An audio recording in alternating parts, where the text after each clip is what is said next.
Lie, by the sounds of it. I don't know. I'm just chuckling away to myself.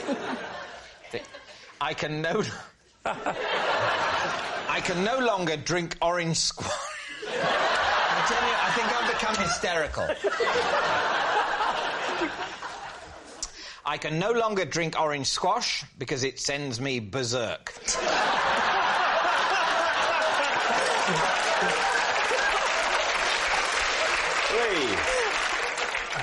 And when did you discover this? Oh, I discovered it last summer. And what kind of berserk are we talking? Really sort of very giggly and odd and rude. Imagine I'm in a garden with you and you've just had quite a bit of orange squash and I say, hey, how are you doing? I'm all right, what about you? I'm fine. I sort of realised, oh, hang on, that was misjudged. I was trying to be friendly, but I seemed really harsh. I haven't seen you for a while. Is your wife here? I don't know. Why don't you look for her?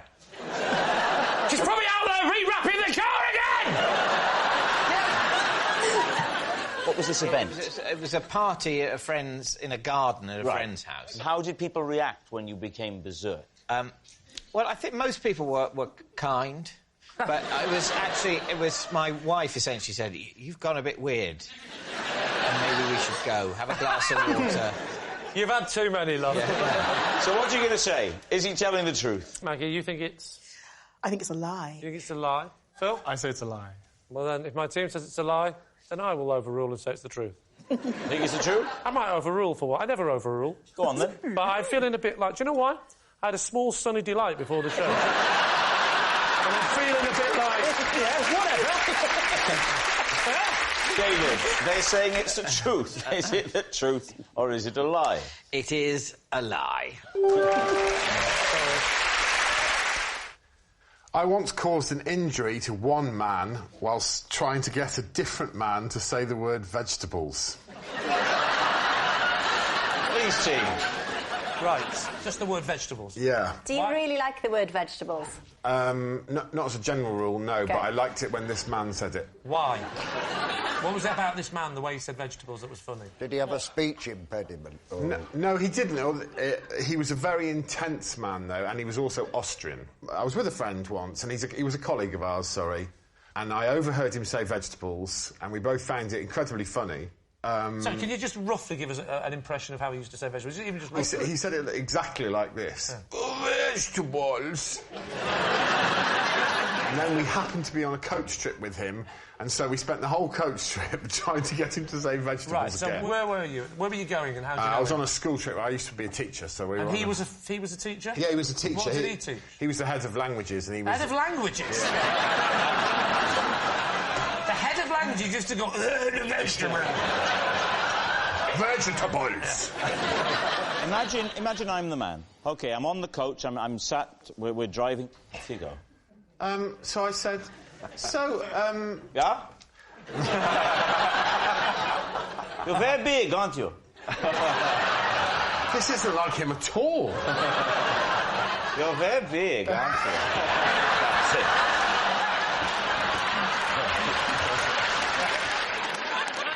So I was saying things like, oh, I've been trying to keep fit lately, and I know that you're into keep fit. You know, would you recommend for a healthy diet? And he was going, well, you know, I would... you must eat a balanced diet, you must eat greens, and you must enjoy some protein in limited... I was going, yeah, but, I mean, if you were to group some of those foods together... And he was going, well, I mean, yeah, you must have carbohydrates, of course, and you must have...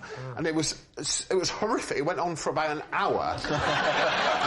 And every time I tried to find a new angle for vegetables, his ludicrous Austrian interpretation of things led us down a dark alley. And it was literally an hour in the making. And how did you finally get him to say it? I honestly can't remember. It came out of nowhere, and he suddenly said it, and he said it with such passion. It was... He went, oh, well, of course you must have vegetables! I started biting my hand to stop myself from laughing. And my friend who was next to me, there's a jagged piece of metal at the front of the coach, And because it was so funny, just to remind you, vegetables, of course. And my friend saw the piece of metal and pushed his knee into it on purpose to stop himself from laughing. And blood started, like, spraying out of his... started spraying out of his knee, yeah. This is getting elaborate, this story. And I'll tell you another detail. We went and did the trip, which was in Paris, and then after we came all the way back... all the way back to Calais, and I said to him, you know, we put all the kids' passports in that hotel in Paris last night. Did you remember to... Because he was in charge of the trip. Did you remember to bring those? And he was standing up in front of the children on the coach, and he went, "Oh, Scheiße!"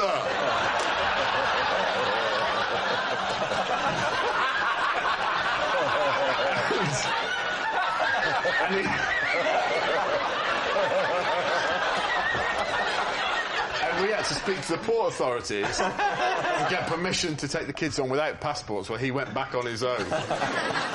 Can I tell you one more detail as well? We were also standing in the middle of Paris, under the Eiffel Tower. We'd been there for an hour, and the kids were all running around. And he came over and went, we must go, we are late for our next appointment. And I said, well, we should just make sure that all the kids are here. And he goes, yes, of course we should, yes. And he turned round and went, is everybody here?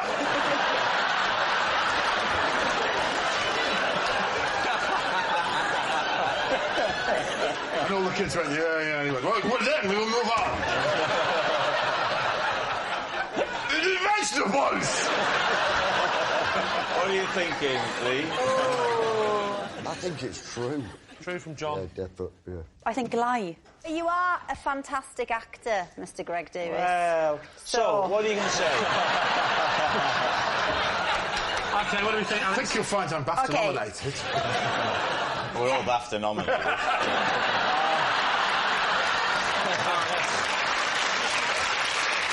False. OK, we'll go lie.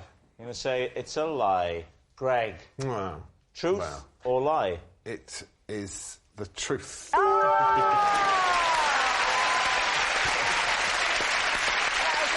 next round is called This Is My, where we bring on a mystery guest who has a close connection to one of our panellists. This week, each of Lee's team will claim it's them that has the genuine connection to the guest. And it's up to David's team to spot who's telling the truth. So please welcome this week's special guest, Michael.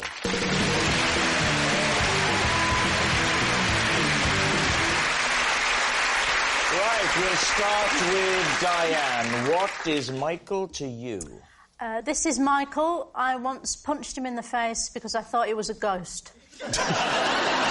Bob, how do you know Michael? This is Michael, and after cutting his hair, I got a job on a campsite as a hairdresser. And finally, Lee, what's your relationship with Michael? This is Michael.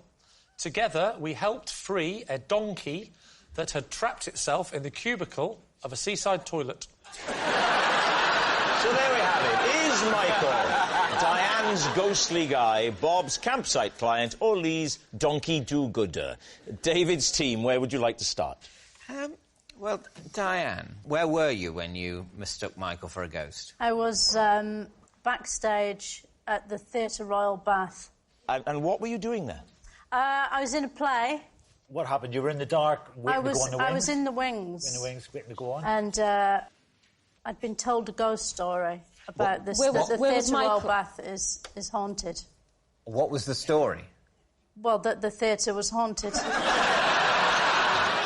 They said that about once a week, this ghost, a man with white hair, would float around the theatre. So you heard So that then story. I'm standing in the wings. Uh-huh. I turn round and I see... Well, I know it's Michael now, but at the time I thought it was the ghost because of the hair. And I sort of inadvertently punched him. And what was he wearing? He was wearing quite dark clothes because he was, you know, working backstage. He looked like he was kneeling on some sort of prop. So he looked like he didn't have any legs. That's what made me think, oh, my God, it's the ghost. So he sort of sidled up and knelt on something. Yeah. I have to say, I have slightly less sympathy for Michael now. I realise that what he did is he sort of crept up behind you and knelt there. That is slightly creepy behaviour, isn't it? Yeah.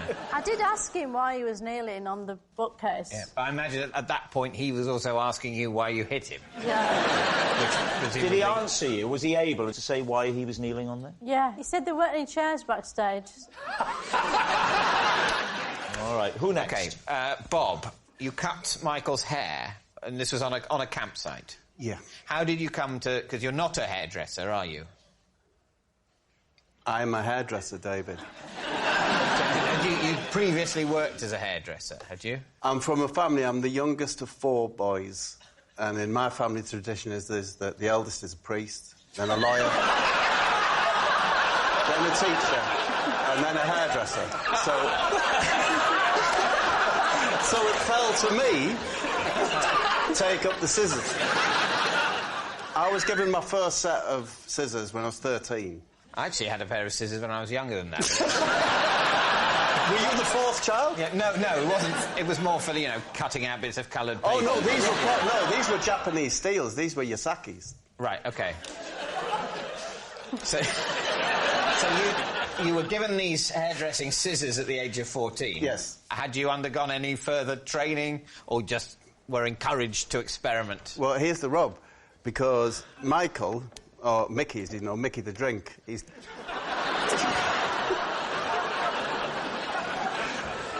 Why is he called Mickey the drink? Anyway, so, he was one of the first people that I ever gave a haircut to as a young boy. He was one of my friends. And then, fast forward to 1982. I go to the World Cup in Spain. There was Michael, Billy the Pigeon... Gentle Ken. Billy the Pigeon? Gentle Ken, yeah. Why is he called Billy the Pigeon? Oh, he's found his way home. No, he's a pigeon.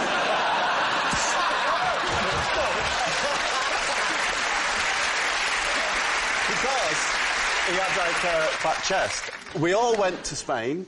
We were on the campsite for the England fans. I, as always, gave Mickey his haircut. And the one-man army from Nottingham, the Nottingham Forest fan, caused all the trouble out there. He demanded that he had a haircut. What trouble did he cause out there? Well, for example, he rushed to the cafe that we're in and threw a coin like that. Could have damaged anyone. Luckily, it went straight in the slot machine and won the jackpot.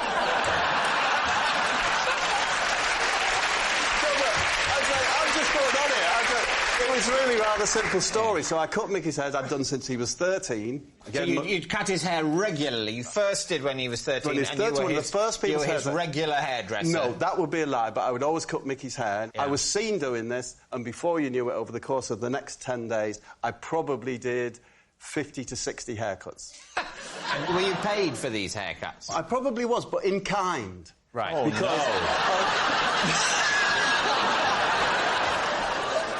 the only thing any of the English fans could say was huevo solo, and that got you an egg sandwich. And I seem to remember that people, because I was cutting hair, it was always in the morning, that someone would bring me, "Oh, mate, you're busy cutting hair, you have a huevo solo." So you're paid in egg sandwiches? I think maybe I was. And you did 50 haircuts over, how many days? I think that was probably 8 days. So you're having 50 egg sandwiches over 8 days? I mean, I'm interested in the haircuts themselves. Yeah. Was there a signature style? It was the early 80s. Were there mullets going on? I mean, what was the look? It was a feathered look. I was expert. It was called, where I'm from, it's called the foffer. You'll probably think of it like Rod Stewart. Oh, it's a lovely look. Layered at the bottom. Yes. Yeah. Do you still cut hair now? Oh, not so much now, Rob. To be honest with you, I can't do the new cuts. What? Did you hear that? I can't do the new cuts. Right, what about Lee and the donkey? So, Lee, tell us your story. I was at the seaside. I went to... Whereabouts? Blackpool. When was this? This was last year, believe it or not. Last year? Only last year, since the last series, and why it hasn't cropped up so far. Fair enough. On holiday, or were you summer seasoning? Summer seasoning? Doing a summer season? I'm not a juggler. Or were you... They have comedians in Blackpool. Or were you giving a keynote speech at the Conservative Party conference?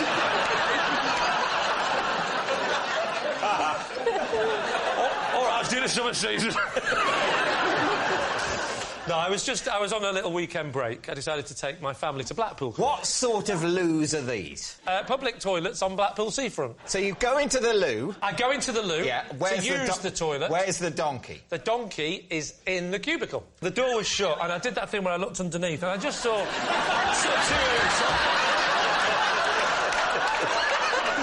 I said, you belong, mate.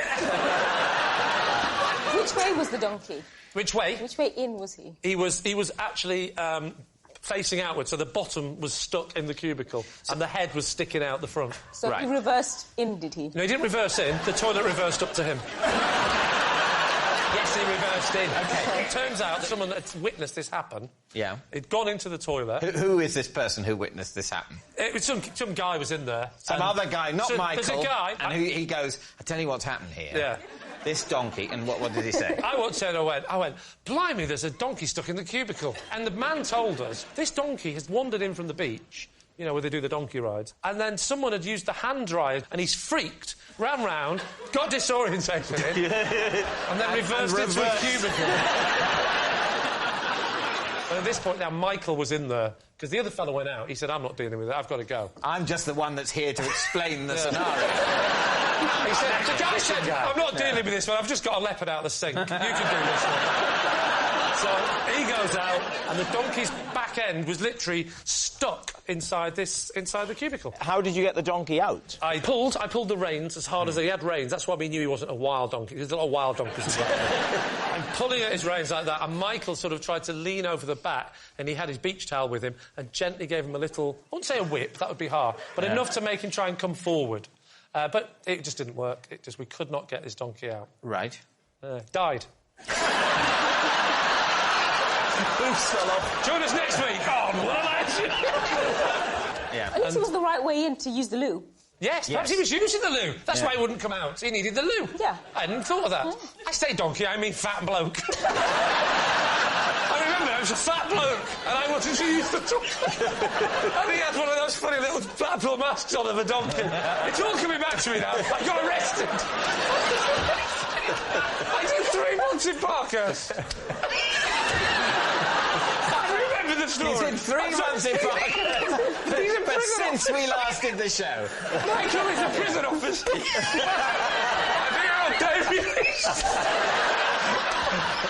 So there we are. We need an answer. David's team. Is Michael Diane's ghostly guy, Bob's campsite client, or Lee's donkey do-gooder? Well, what do you think? See, when I heard Diane's story, I thought that was a lie, and then I heard Bob's story, and, Lee's story, and then suddenly Diane's story seems a little bit more real. I think it's Bob. I think giving your man a haircut is the truth. 50 haircuts in a week, paid in egg sandwiches. I don't know that you can do that hairstyle with one pair of scissors. I'm from a family of hairdressers, and I just don't think you can do Rod Stewart. Family of hairdressers. Scissors, Did you have more than one pair of scissors with you? No, my response to that, Nadia, is a family of not very good hairdressers. two sets of scissors? He looks round about Bob's age. And Bob's haircut? Yeah. Can I just say, one final chance, he looks to me like a man who hangs round gentlemen's toilets.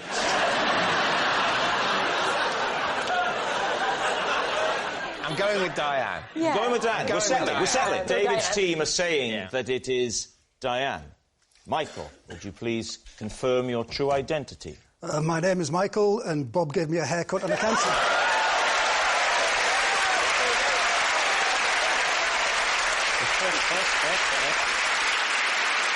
They can actually see photographic evidence of Bob cutting Michael's hair. There they are. Oh, my gosh. It really did happen. Thank you very much, Michael. Possession. Ah, right, OK. There's a box under the desk. Now, there's a card inside it. Could you read the card out first? Then, when you've read it, take the item and place it on top of the desk. Whenever I need to cry in a scene, I ask the director to hold this up behind the camera. There's something about it that helps the tears to flow. OK, and then take out the object and just pop it on the desk.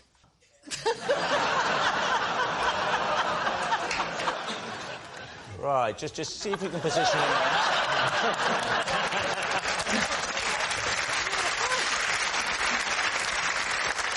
Lee's team. What is that? It's a cat. So, but he looks a bit like he's been treated badly. Well, he has been treated badly because someone's cut his back legs off. I know. And how long have you had this badly treated cat? About 20 years. Oh. So since you were about 7? No, I was only joking. Why?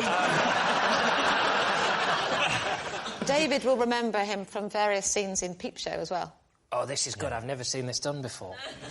Dragging a teammate into a... So he would sometimes hold the cat. So maybe it wasn't the cat that made you cry. Maybe it was... Never thought that through. Yeah. I wasn't on set for Broadchurch, so...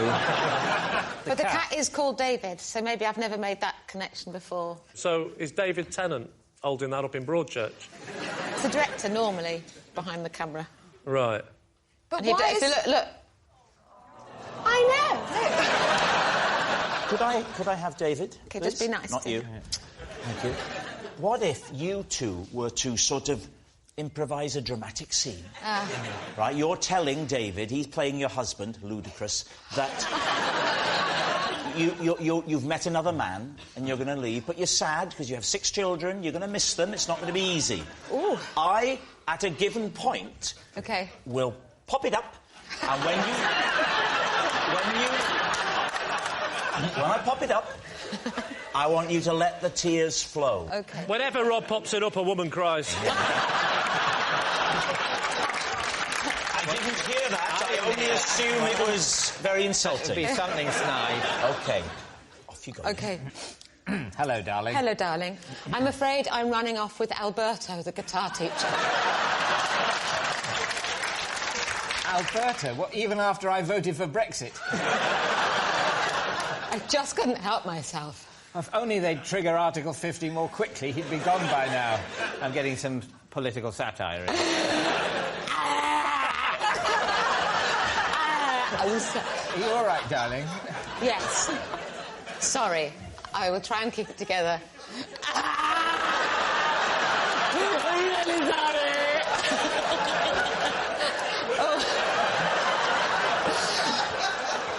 Sorry to do...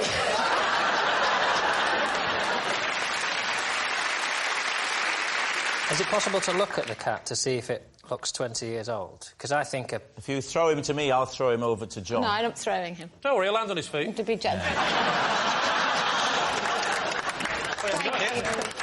Thank you, Aston. That's very kind. Oh, did you see that? That was a good was catch. quite good, wasn't it? Is that what you do on Spring Watch? You just pull the blue tits out of the sky. Let's have a look at this blue tit. And now an owl. He looks a bit manky. He looks really battered. manky. He looks battered. But Can you smell it? Go on, have a sniff. 12 years old. So what do you think? Truth or lie? Michaela? I think you're way too good an actress to need something like that. So you say it's a lie? I think it's definite. I think I would have read it in an interview. Yeah. So you're saying it's a lie? Yes. OK, we'll say it's a lie. You say it's a lie. Olivia, was it the truth or was it a lie?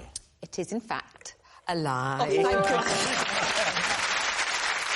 I once had to explain to the police why I had 2 coffins in the back of my van. David's team. Imagine I'm the police. Why have you got 2 coffins in the back of your van, sir? Well, I was doing a touring play at the time, and there was vampires in it. Yeah. So we had 2 coffins in the back of the van as props. And we were actually in Germany doing this play called Neighbours with Long Teeth. And things never translate from English to German. Why did the police stop you? Well, unbeknownst to us, the head of the Deutsche Bank had just been assassinated in Frankfurt. Right. And they were stopping everyone. And so they were pulling over basically all vans? They were looking for anything dodgy, basically, I guess. Right. Where were you? Which city? It was just outside Frankfurt. I live there.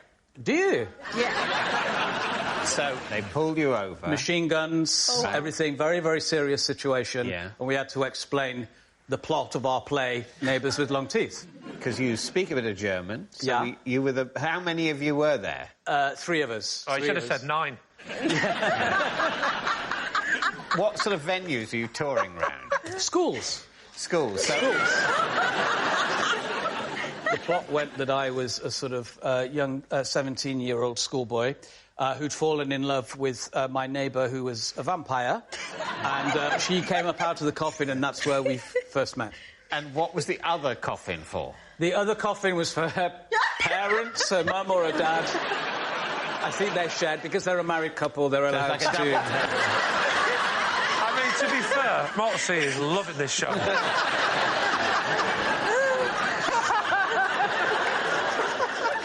And how did you explain all this to the police? It was a lot of mime. But it's quite a complex plot, so how would you convey it to them? I think they had more things on their mind than the full... They didn't get to Act 3. So, yeah, yes, at what point in your description of the story did they glaze over? Right, Bez, what do you think? Well, I love the plot of Neighbours with Long Teeth, and it's got to be true with Stephen, I reckon. You think true, Motzi? You don't think any of this is true, do you? You don't think this is really happening? But don't you remember when the president of the Deutsche Bank was assassinated in Frankfurt? When did this happen? It would have been late 80s. I just born. Like. So you're not a suspect? That wasn't a big part of your childhood. Kind of. Let us tell you the story of the president of the Deutsche Bank. Right, what's it going to be? Well, I live around Frankfurt area. I mean, even if I wasn't there in the 80s, I think I would have heard the story. How old were you when you went to Germany? 18. You arrived in Frankfurt over 20 years after Steve's van was pulled over. I am not surprised they didn't mention it. But this is a story. This is culture. You carry that on. A school's tour of a play about vampires, and the police pull over their van once on what was quite a busy day for the police. I cannot share your confidence that they would have mentioned it to you, an 18-year-old dancer coming from South Africa. I don't think that will be on the things you need to know. Local restaurants, you know, this is how you pay the tax. The bins come on Tuesdays. Oh, and I must tell you, back in the late 80s, there was a guy here and he had a couple of coffins in his van. Turned out it was just a school's tour. If that's what you're basing it on, I'm going with Bez. Okay. So you're saying it's true? Yes. So, Steve, was it true or was it a lie? True. And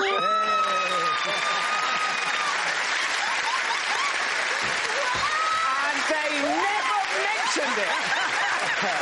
Our next round is called This Is My, where we bring on a mystery guest who has a close connection to one of our panellists. This week, each of Lee's team will claim it's them that has the genuine connection to the guest. It's up to David's team to spot who's telling the truth. So please welcome this week's special guest, Jake.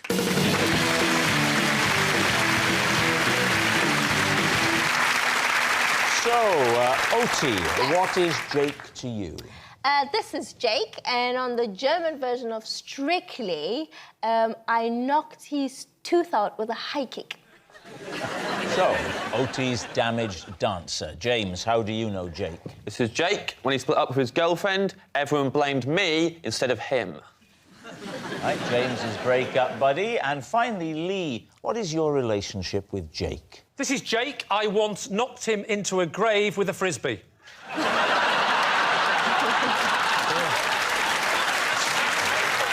So there we have it. Oti's damaged dancer, James's break-up buddy, or Lee's frisbeed friend. David's team, where to begin? OK, so why were you on German Strictly? Oh, so I live in Germany, and that's where the UK version found me. And Jake was your... He was the celebrity. What does he do? He's a weatherman. He's a weatherman? Wetterman. So what is he? Wetterman. weatherman. He's a German weatherman. But he's very talented because he's a weatherman. I mean, this is difficult to do. Well, and he can dance. I have a lot of admiration for the weatherman and weatherwomen. Yeah, but that's because all you're doing is showing people to tables. It probably looks really skillful.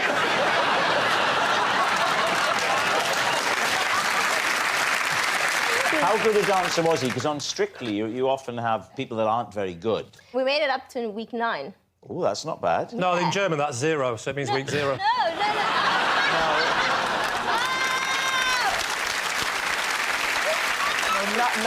Nine means it's no. It's close enough, Rob. It's close enough as a joke. 9 does not mean 0. It means week no, OK? No, just let it go. No, because the joke doesn't work. Well, I think you'll find that all us lot disagree.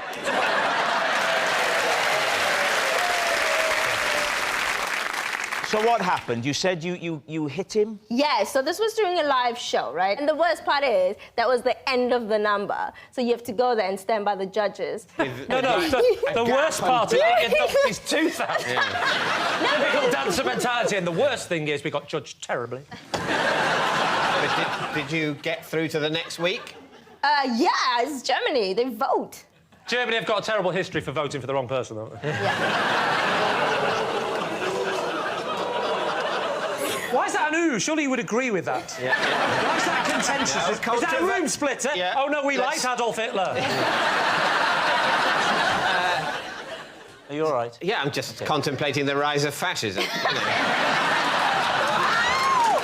What about James? James, what's the scenario?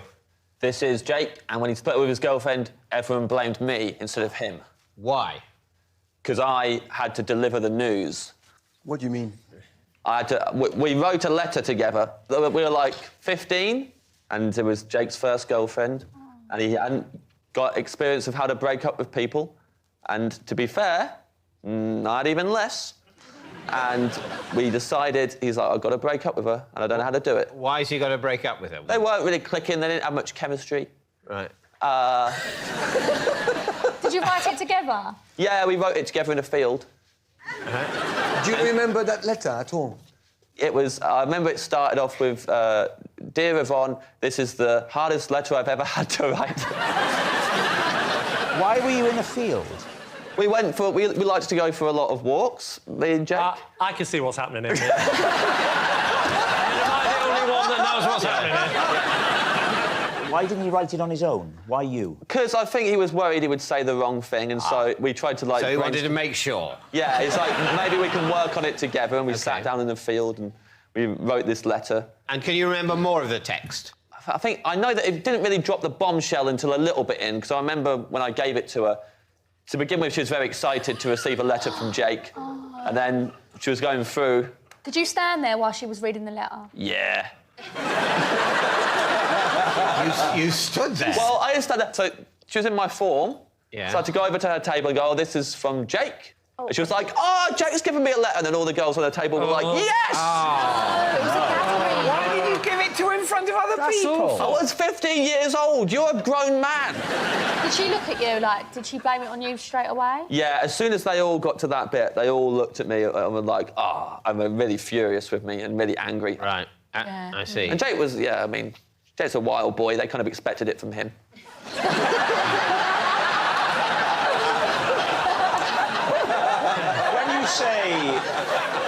When you say wild, what exactly do you mean? He went through a phase when he used to jump in the school long jump pit naked. He played Mr. Hyde in a play and licked a girl's face. I was in a band with him. Really? Yeah, he was a keyboard player, but he couldn't play keyboard, so we turned it all the way down. Then we chucked him out the band and he smashed his keyboard up in the woods. He really is a wild man. All right. Now, what about Lee? So, Lee, what's this grave frisbee Just remind us, Lee. This is Jake, and I once knocked him into a grave with a frisbee. So, how did that happen? Well, there was a frisbee, and it hit him, and he fell in the grave. I mean... What more do you need to know, David? Were you in a cemetery? I was just on the edge of a cemetery. I was on the other side of a wall of a cemetery. And so, what were you playing with? A friend? kids? Yeah, I find Frisbee on my own quite hard. I know what you're thinking of. You're thinking of, this is Jake, and I once hit him with a boomerang, and he fell into a grave. So who are you playing Frisbee with? With my son. And how high was the wall of this cemetery? It was about... it's quite low. It's about 3 foot, 4 foot. It's a very, very low wall. In French? No, it was in the countryside in England. No, because 3 foot, 4 foot is what in French? I don't know. It is 4 foot. No, sorry, it's 4 foot. What was he doing in the cemetery? What was he doing? Yeah. He was actually the grave digger. Look at his face. Of course I'm telling the truth. I say grave digger, I mean body snatcher. Why were you there? Were you on holiday? I just was having a day out to some church my wife wanted to see. So my wife and my son and me, we went off.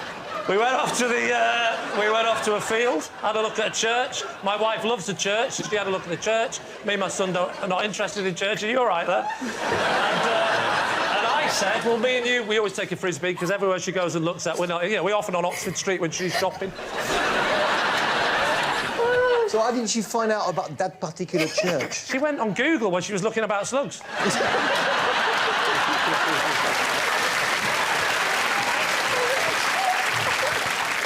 So how did he fall in the grave? Because he was looking at his hole. The hole he just dug, and he obviously just finished. He was very proud. It's a 6-foot hole. It takes a long time to dig a 6-foot hole. Trust me, I know. I've buried a few. And he's looking down, thinking, I finally finished. And but as luck would have it, my son missed it, went over his head, hit him on the back of the knee, and he's gone straight in. OK. How did you know he fell into the grave? How do I know he fell in the grave? Because there was a fella stood there and then he wasn't. All right, we need an answer. So, David's team. Is Jake Otie's damaged dancer, James's break-up buddy, or Lee's frisbeed friend? I don't buy the dancing, but I think James's story is very plausible, and they look alike anyway. That's not a rule. They're not claiming to be brothers, they're claiming to be friends. Well, you have to have a reason. That's my reason. There you go. What are you thinking, Danny? James. I really believe this story. Yeah. David? Yeah, I think probably James. Oh, OK. There's no doubt within your team, David. There's no doubt. We think we know, and which is absurd, because, of course, we don't. But, Jake, would you please reveal your true identity? I'm Jake, and James helped me break up with my girlfriend. Yes, Jake is James's break-up buddy. Thank you very much, Jake. I once put out a fire using my neighbour's milk. Lee's team? Is that possible? Was it a very small fire? It was, a fire. Say for example, that desk was on fire. It was about that big, and it wasn't just one neighbour's. It was about 15 neighbours. 15 neighbours. What time of day was this? In the morning when the milk came. One of your neighbours were up early enough to bring the milk. It was a Saturday. It's a Saturday, they have a lie in and you get double milk because of the Sunday, So what was on fire, please? It's just on a field, there was, some dried grass. Just a bonfire, then? Well, we just thought, oh, look at that dried grass, let's set it on fire. And, that's what you do when you're 25. I think we were about 8 or 9. But basically, you're an arsonist. You started the fire. Yes. And then stole some milk in order to put it out. When it could have just burnt out quite happily on its own. There was no need, really, for... Yeah, but at 8, I've not got this knowledge of fire. I'd seen 3 episodes of London's Burning. I don't know I'm not sure that adds up, Jason. How long's London Burning been on? I think you can believe him. He's seen London's Burning. I'm not sure London's Burning, the programme, was on. So you're disputing when London's Burning first came onto our screen? Yes, that's it, yeah. Right, Jason was born in 1981, so he is alleging that by 1989, London's Burning was already on television. I believe him. 1981, he looks like me uncle. Anyway, can we get back to the story? How far do you have to go to get the milk? I was a kid, I didn't measure it. I mean, about... Give us a rough... 12.5 metres. About 12.5 metres. 12.5 metres.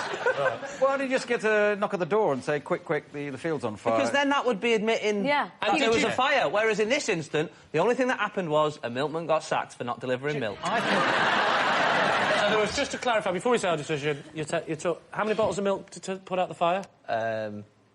15 or so. 15? 15, 10. Well, I take you back to your earlier answer, which was 15 houses, and on a Saturday they got double milk. He's very fair-minded. He took 1 pint from each. So what are you going to say, Lee? What are you going for here? Oh, I don't know now. The whole answer was delivered in such an implausible and frankly guilty-sounding way. What do you think we're having? I think it's a truth. Well, Jason, where were you brought up? Manchester. Yeah, you see, I was brought up around Manchester, and I can imagine the bit about you saying, all right, let's go in there and set fire to a field. Believable. Yeah. You go, oh, no, that's a bit big. Better put it out with some milk and be good citizens. Yeah. Doesn't really sort of add up. So what are you going to plump for? You're saying the truth. Truth. You're saying a lie. Yeah. I'll go with Miranda and say we think that's the truth. You're saying it's the truth. OK, so, Jason, is it the truth? It is a truth. Well done, It's Bob. Sorry? It's you, Bob. It's apple pie tonight. Is it? It's Friday, then? Yes. Following advice from Chris Rea, I always crack an egg into my bath. I've done for 22 years.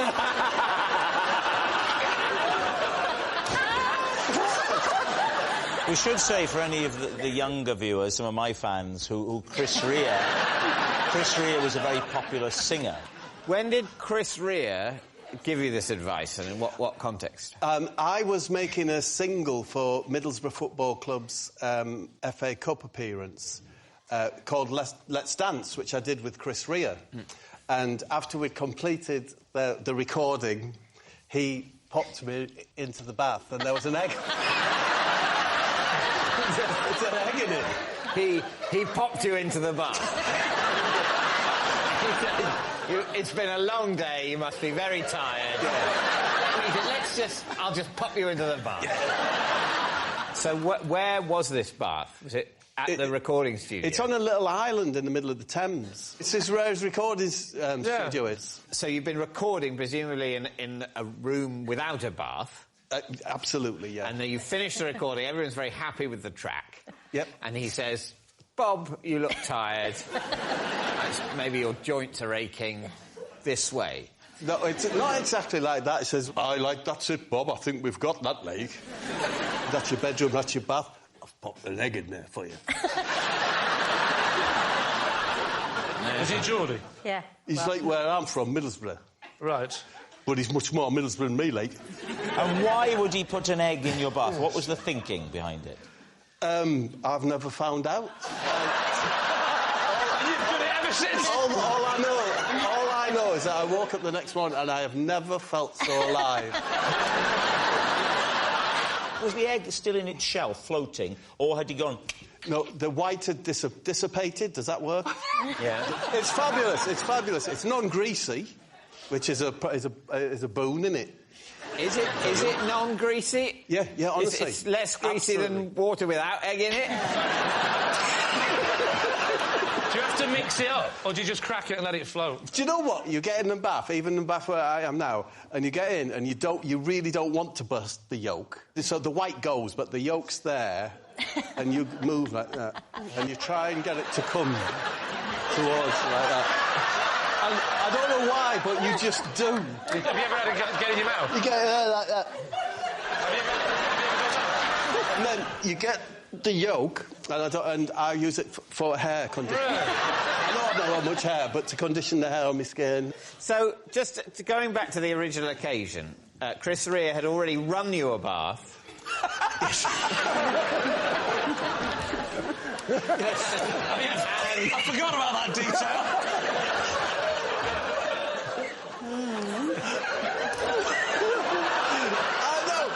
If you knew Chris, it's just so Chris. Yeah. Do you know, the other thing is a couple of weeks later, he sent me a gold doily. Right. to dry yourself off. I don't know. But so, I'm just saying, these things are just so crisp. Do you think that the way Bob describes what happened to the egg white, is that... He says it just dissipates. Is that If your plausible? bath is hot, then you're going to have a poached white. I'd have thought the white would turn white. And Well, there'd be bits of white. How hot is your bath? Your bath is hot enough that an egg could poach. Well, I don't in. know. Your claim is that it dissipates. I'm asking my team whether we believe that it would dissipate. Because if, for example, at the temperature of bath, say 39 degrees Celsius, the white would turn opaque, then your story doesn't check out. Agreed. Yeah, absolutely agreed. I think... What do you think, David?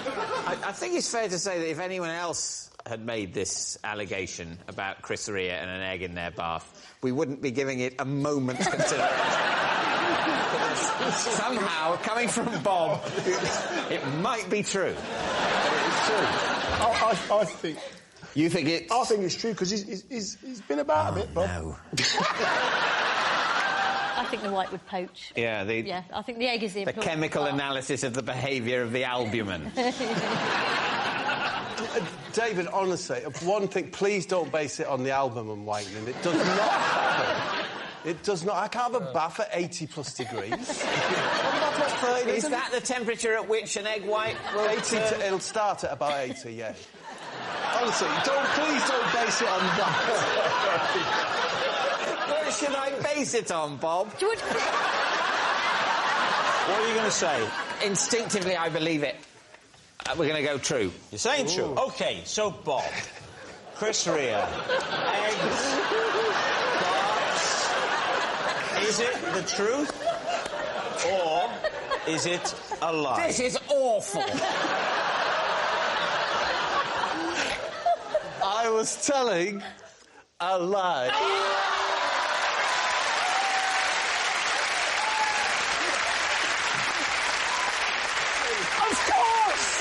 Of course it's a lie!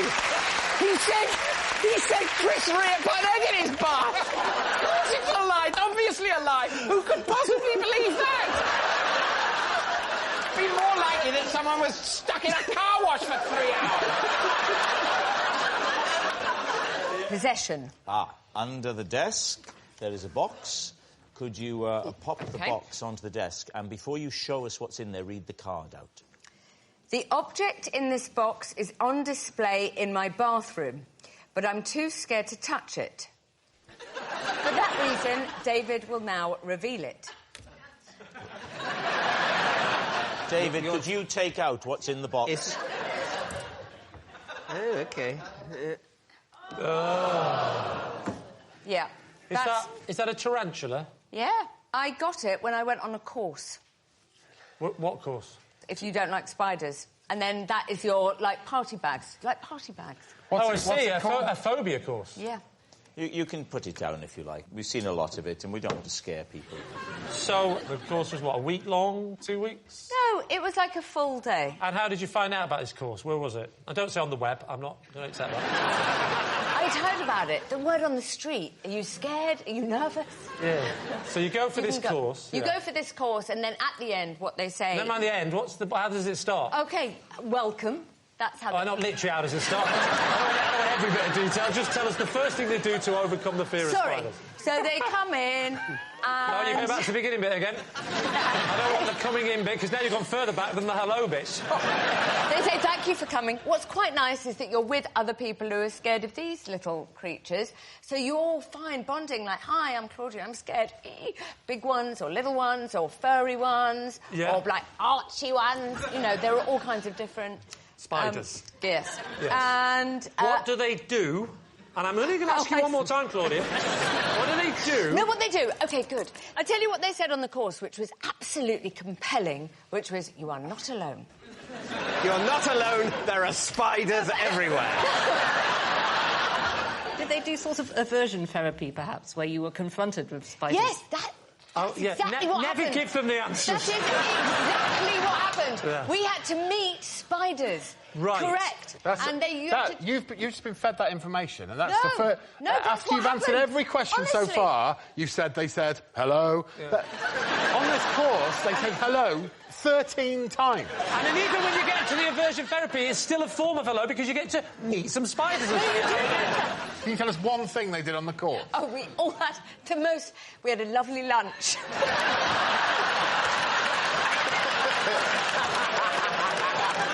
What did they do? One technique that they did. Anything. We met them. We met them and we made Did friends you get to with hold them? And they were crawling on us and, like, being all cuddly and soft. But you're not saying the cuddling stuff because you're still scared of them. Oh, yeah, I am still scared. I mean, this has got to be the worst lie in the history of this programme. So what do you think? Is Claudia telling the truth? I think that she's lying, and if she's telling the truth, I'm not having it. Because if she's telling the truth, she is contractually obliged to tell us something, as opposed to every question being answered with, hello, and then you in there, and cuddly, warm, all over, and I just, with the thing, and I can't because it is, and that's the way we are on a road. That doesn't constitute an answer, does it? It's definitely a lie. Goodbye. It's a lie. You're saying a lie. OK, so, Claudia Winkleman, were you telling the truth or were you telling a lie? It is totally true.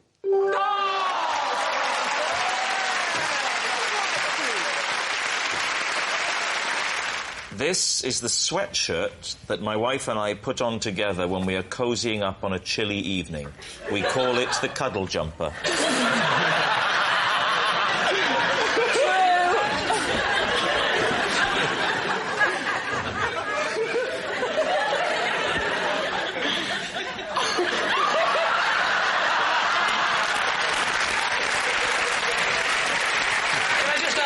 Demonstration with Nick. Would that be okay? Can we see a model? Can you model with Rob the cuddle jumper? Prefer not to. Well, yeah. We all prefer not to. That's why I got in quick. Because I know where it was headed. Yeah, you can cuddle up with him and you can... have to get in there. Come on, Nick. I know you've not done it before. Think of yourself as a bit of an apprentice with this. There we go. Stick your... How do we...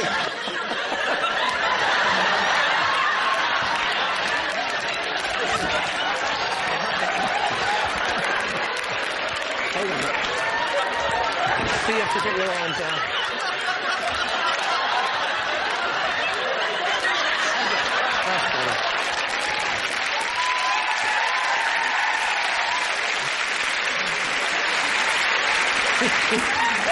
Quite nice, actually. All right. You can just sit in my lap there, Nick. Right. Ask. Who wants to ask first? Both teams. Nick, how does it feel? Yeah, that's my phone, by the way. Hard to describe accurately. Nick, will you help me and turn this way? Because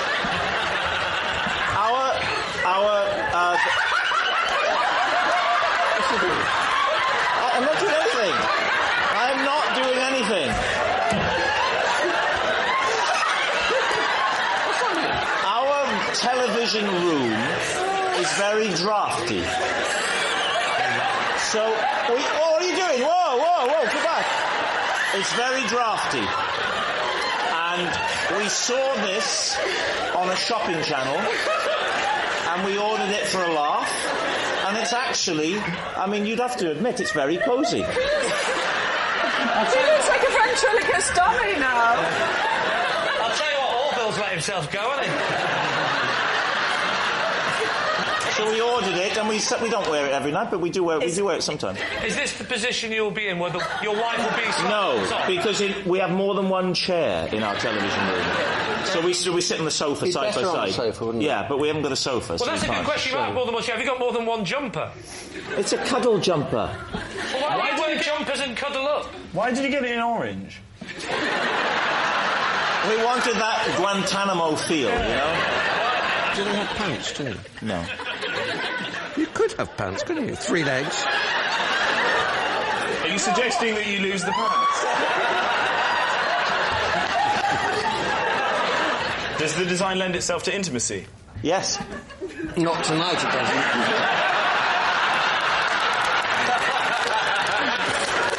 time for a guess. What are you going to say, Lee? Miranda. I just really I want to get in your jumper now.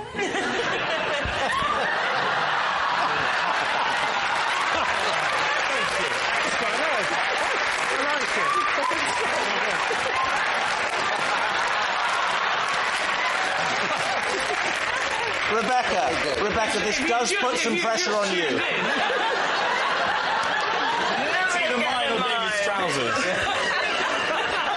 So what do you think, Lee? I don't want to rush it, I'm really cosy. So what are you saying, truth or lie?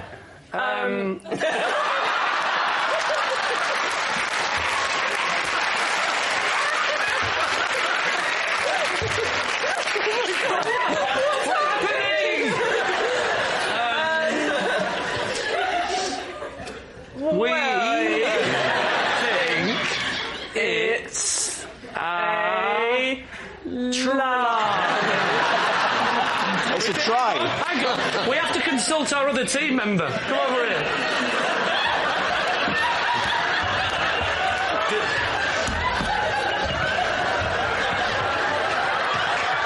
Do we think it's true or a lie? I don't know what the question is. The question is, does he cuddle up to his wife with In this this jumper? No. No.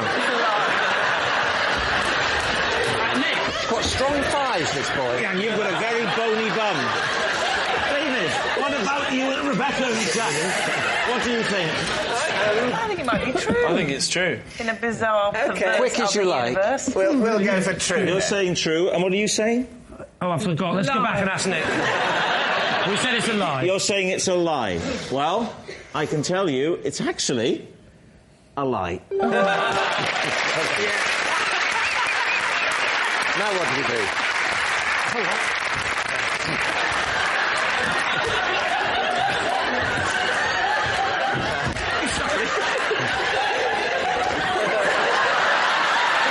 It's great. It's great. There's room for three.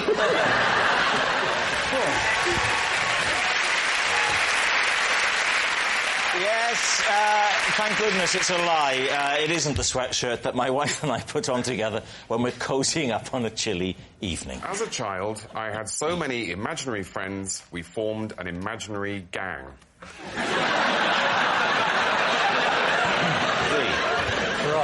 Did the gang have a name?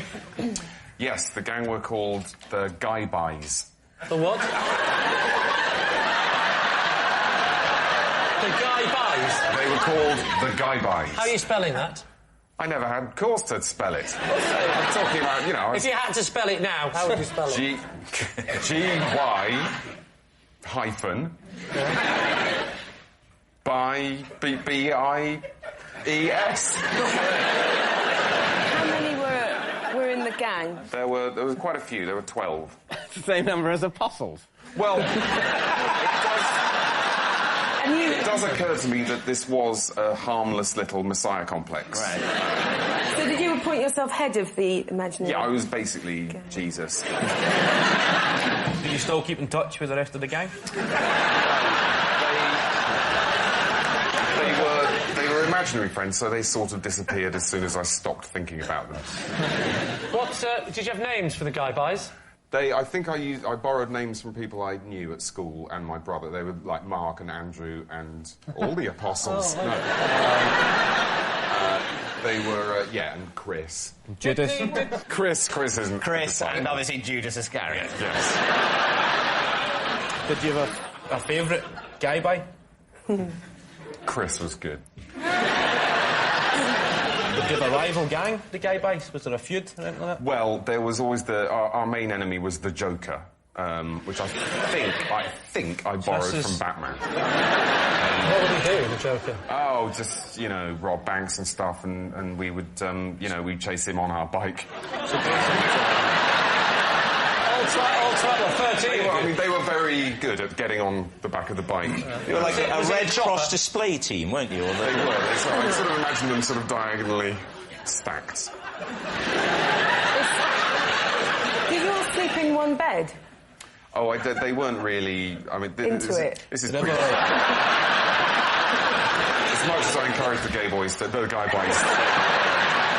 No, they were very much a pre-sexual phenomenon. Have we established yet why they were actually called the guy buys?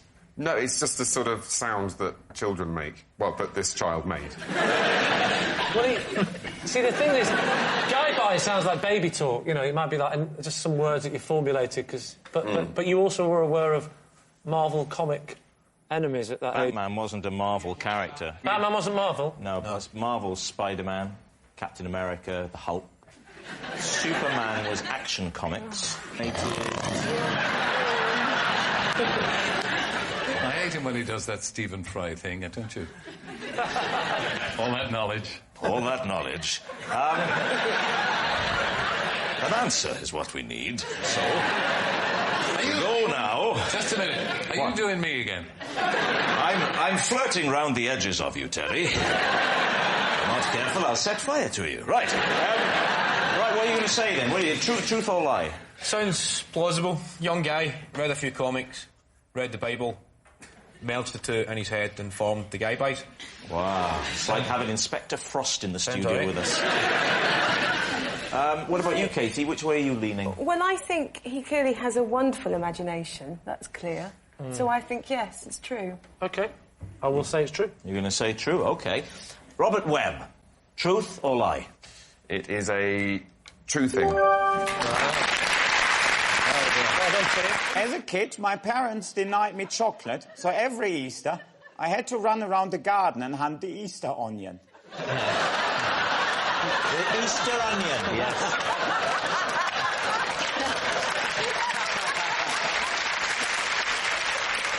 David, where'd you begin? Them were the days. Why were you denied chocolate? It's not good for you, is it? And why did you hunt an onion? Why didn't you just say, I don't give a damn where that onion is. It's not a treat. Well, you do what you're told to do, innit?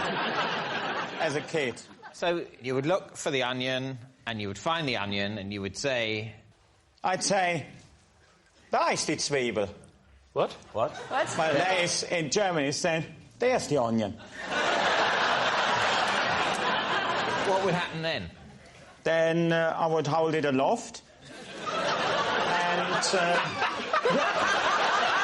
like the World Cup. And at what point in your family's Easter celebrations would the onion hunt occur? Well, when on Easter Sunday. On Easter Sunday, in the morning on Easter Sunday. I would be out in the garden. So, but before your parents were up, you were already out there. Henning, do you get on with your parents? Very well, yeah. Are they nice? Yeah, I mean, my father is dead, but he was a really jolly fella, and yeah, my mother is all right, yeah. I'm glad you didn't do the speech at the funeral. Once you track the onion down, Henning, would you tuck into it? Yeah, you have a bite. Raw? Of course. So you're very pleased, you held the onion aloft, and then you took a bite out of it. Yeah. I do feel like you're more enchanted by onions than we are. But obviously they mean a lot to me, because I knew Easter Sunday it was time to go in the garden and hunt the Easter onion. What are you thinking, Rachel? I was half believing him until the biting into it. They're quite solid, aren't they? It's like a tennis ball, isn't it? Yeah. The thing is, I can bite into an onion because I wasn't allowed chocolate. That means my teeth are good. Yeah.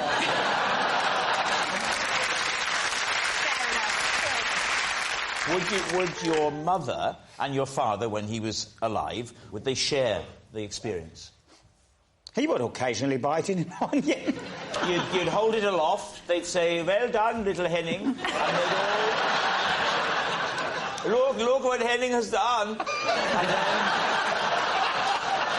He's holding it aloft. Quick. Get the camera. And then... Would they also tuck into the onion? He was. Just thinking of that onion makes me eyes water.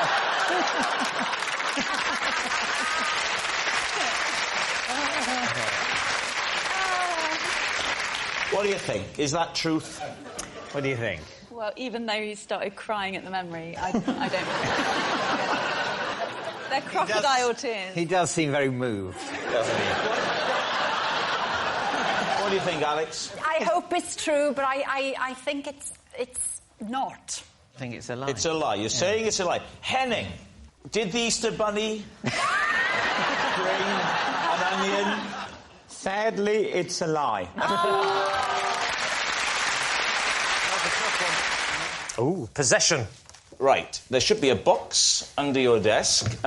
Would you first of all read the card out and then take the possession out and pop it on the desk? This is the set of keys I carry around with me every day. I know what every single one is for. Apart from one. Okay.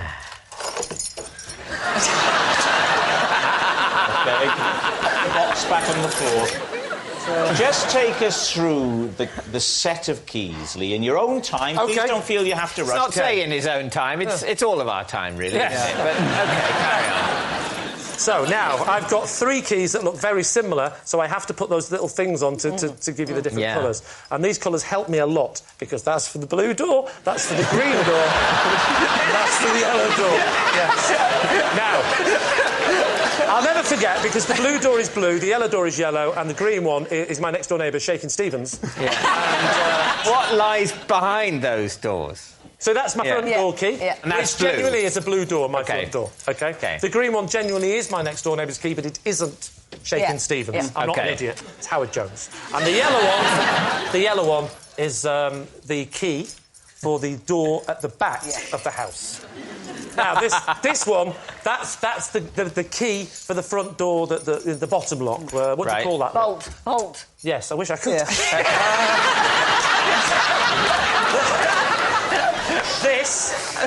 This unusual-looking key, that's for the money chest. Money chest. That's for a small tin that we keep some money in. Right. And some things that we don't want the kids to see. Why don't you want the kids to see money? And what else don't you want the kids to see? I don't mind them seeing the money. It's the other things I don't want them to see. Like what? The remains. So, OK, that's where you keep your money and the remains of those who you've killed. Yes. Then you've got PBU. That's that one there. What does PBU stand for? PBU on the keyring? Yes. It's the place for bins, you. It's a little... Just like that! Yeah. He couldn't have made that up. It's true. We've got one of those outside little shed things you're supposed to put the bins in to make it look tidy. And my wife constantly comes out and says, "There's a place for the bins, you!" And to help me remember, that's the key, I put PBU on the thing. So you give yourself the job of remembering the night before the bin men are coming to go out, unlock these bins. Every time you go to put some rubbish away, you unlock the bin. No. None of this... Because the shed that the bins are kept in doesn't have the lock. The gate leading to the shed that the bins are... What's going in these bins? My wife basically thinks more of the bins than me. Then we've got this little baby here. Oh, this tells a story. This one is for the safe. Oh. But the safe, bizarrely, it was already in the house, and it's behind a picture. How exciting. The key has never fitted. We never know what's in the safe. Now, what is the picture in front of the safe? The picture in front of the safe? Yeah. Oh, that picture. You know the safe that doesn't exist? Well, there's a picture that doesn't exist in front of it. This is the bit. It's obviously a painting of your bins. This is the bit. This is the bit you're going to find. That must never be taken This is from the house. bit you're going to find crazy. It's a picture of the safe. No, it's crazy. It's absolutely crazy. And this, David, is the key to your heart. It's not. That is to the side passage. And it's quite annoying. It's quite annoying to get through the side passage because I have to open the gated community to the bins, and that takes me through to the side passage, which I open. And that's all the keys apart from this one. Do you know what that one's for, Fiona? Nobody knows. And how did you get that key? That key. Just give it to... this is the bit that's not funny, and I don't want any jokes. My great-grandfather fought in the First World War, and he had a key round his neck, and we don't know what the key was for, but it was passed on. He gave it to his father gave it to his father. He gave it to his father, so he passed it on backwards in time. All I will say is, just in summary, I'm not pitching it to you because it is true, but if you don't believe it, quite simply, the story is simple. What is there not to believe? I come home, I make sure the side-gated community to the bins are unlocked so I can get the bins out, leave them on a Tuesday, I let they open the side passage, I get in, lock the side passage, come through to the house, open the safe by moving the picture, but I can't open the safe, I always forget, I close the safe, I get the tin, open it up, move the eyeballs, get the money out, close the tin, open the thing, back inside, straight to the front door, which is blue, go out, feed Howard Jones's cat next door, who I accidentally said was Shaking Stevens. What part of that are you telling me?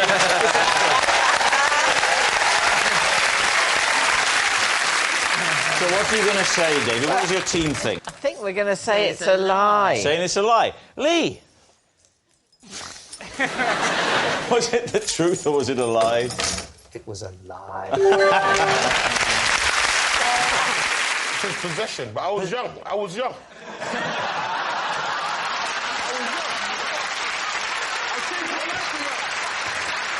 There's a little box under your desk. If you take the item out of the box and put it on the desk, OK, pop it on the desk first, and then read out the card. This is an ukabong. Me and my cousins would each make an ukabong to play the nasty family game, ukabong.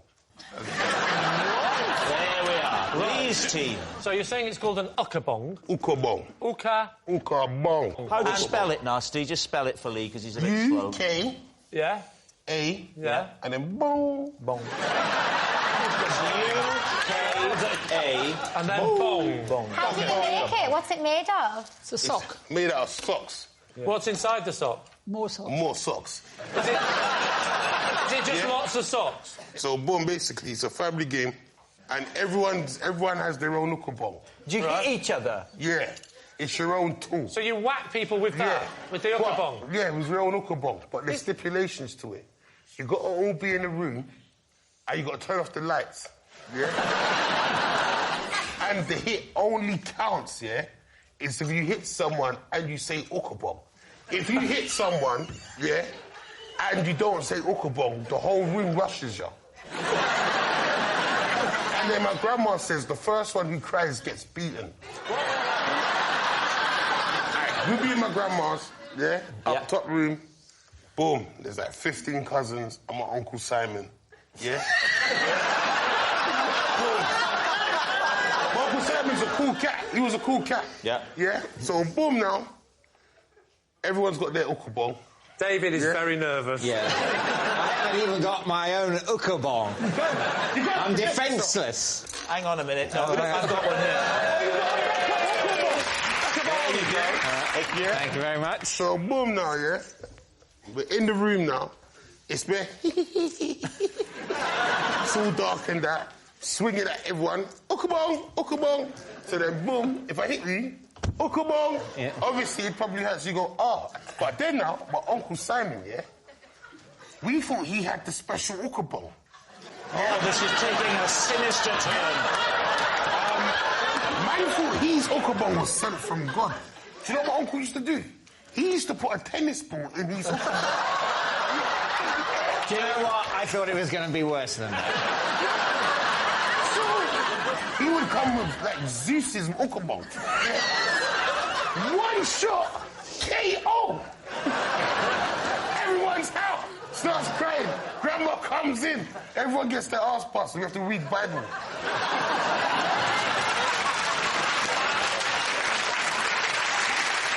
If it's dark, how does everyone know that you've successfully ukabonged somebody? You could be lying. Because hear someone say ow, or Yeah, the owl. No, you're So definitely going to hear an owl. And when Uncle Simon ones goes off, it's more of a...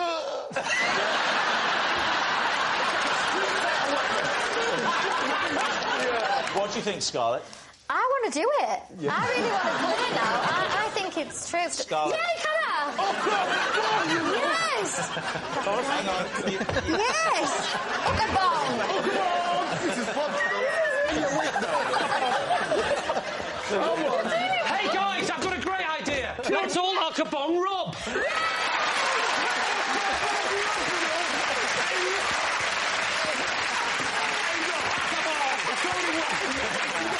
There we are. That's what we pay our licence fee for.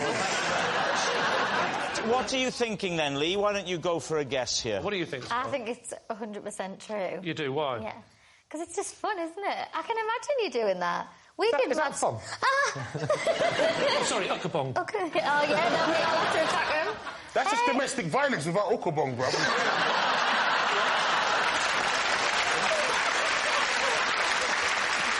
Thomas, I with the other two, I think it's absolutely All true. think it's true. OK, nasty.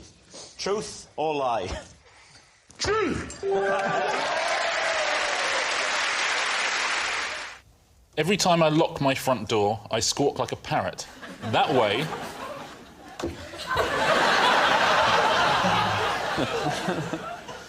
That way, if I later worry that I didn't lock it, I remember the squawk and know that I did. David's team. Quite genuinely, I think that makes perfect sense. Yeah. As someone who's slightly OCD about locking stuff, and that, what you need is to remember the moment when you knew it was locked. Bang. Yes. And a squawk of a parrot's as good as anything else. Give us a squawk. Yeah. I can see the door now. Yeah. Although I get confused, maybe I think, oh, I squawked and I didn't lock it. And then I No, you confuse squawk after you lock. Oh, OK. So it goes lock, squawk. And when you do your doorway, I don't know your doorway, but are you in view of neighbours? Have you ever been witnessed doing this? I'm in hearing view of neighbours that side, not hearing view. I mean, whatever the word for hearing view Earshot. is. Richard, you're coming out of the house, OK? Yeah. You're reaching into your pocket to get your keys. Act it out for us. Shall I be the door? Yeah, what do you... Yeah, I'll tell you This what, is why going to don't be you the do worst mime ever. There's my keys. Are you going to penetrate Gareth? If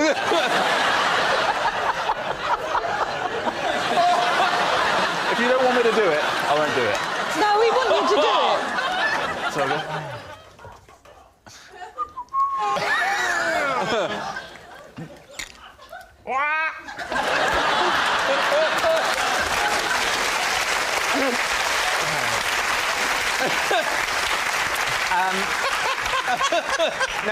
No, I don't believe him anymore. No, the squawk was too nonchalant. Yeah, it was. What you need is the OCD focus. Yeah. The squawk is your point of remembrance. Yeah. You Own just squawk like you were saying goodbye to the door in parrot language. By and large, it's quite perfunctory. I'll admit to that. It's kind of plausible, because it's him, and he's a bit of an odd bod. What? What on earth has given you that opinion? Well, he's so tall. You know you're saying this in hearing view of me, don't you? Maybe he does a different bird. That's what's going to happen to us. We say, I don't do a parrot, I do this one. What bird is that? I don't know, but it's in all the Tarzan films. It's also reminded me I turned the gas off when I left the house. So thank you. What do you think? Is it the truth? I can't believe you do that much stuff when you go out. I didn't buy the nonchalant squawk. I don't think it's true of Richard. OK, Richard, were you telling the truth, or were you telling a lie? It is a lie.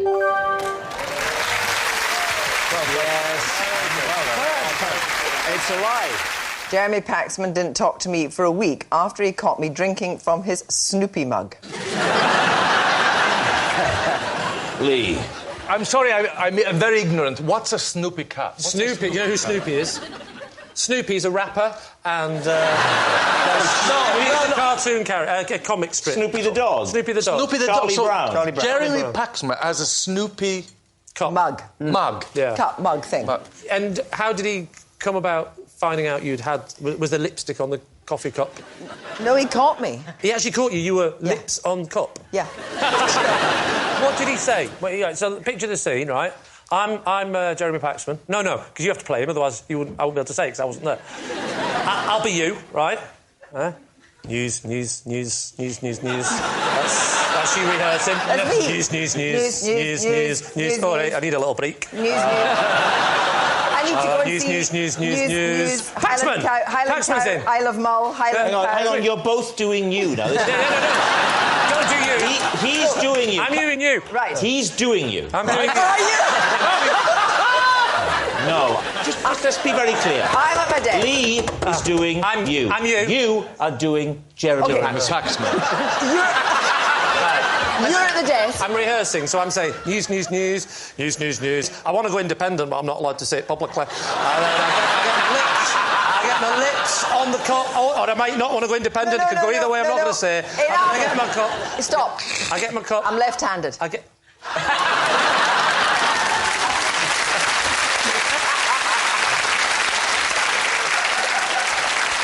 So there you are, you're doing the drinky thing, and it's got to your lips, the lip... Paxman, what does Paxman say? Kirsty, you're not drinking out my Snoopy mug. So he said you're not drinking out my Snoopy mug. What's he doing this for? What's it? What? He said you're not drinking out of my Snoopy mug, are you? And you're me. Oh, yeah, sorry. You're me anyway. I'm you. I've got my left hand. Are you doing Paxman now? No. Well, why is he talking like that? I don't because the understand microphone's why he broke. does this. He's like, he's a long way away. It's a big room. He's a long way away. Are you drinking out of my cup? It's a small room. So you've got the cup, and Paxman walks in, and then you say, I can't do you because I wasn't there. You have to now be you. So you said, I'm now Paxman. Or, Kirsty, are you drinking from my Snoop whatever? And you said... It's only a mug. What does it matter? And he said... It's my mug. And you said... OK, have your mug. And he said... Wash it first. Oh. I've been through that conversation with a woman before. OK. But then he didn't talk to you for a week. A week's a long time. What is it about Paxman? He wouldn't talk to you for a week because of that. Who said that? That was in your... You did when you read it. You said that at the beginning. You did. I think we made the number. I think it's a fly. Who said that? Oh, no, who was it that said that? Somebody said it. I suspect you're edging towards her telling a lie. I think it's a lie. I think it's a lie. And do you know what? I believed her until the week mistake. Until the unravelling. So you say it's a lie. Kirsty, was it truth or was it a lie? Try. Whenever I see my postman Roy, he shouts, "Oggy, oggy, oggy," and won't move on until I have replied, "Roy, Roy, Roy."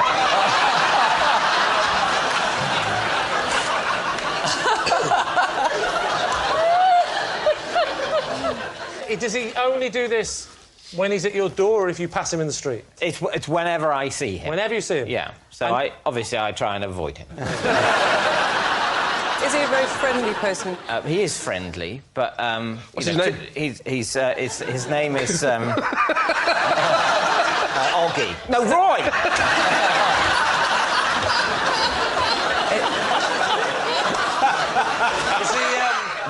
Talk us through the very first time this happened. Well, he rang the doorbell because it was a recorded delivery thing. What was it? And what was it? I don't know. I wasn't there. Do you remember I only sleep over Mondays, Wednesdays, and Fridays? I can't remember what it was. Right.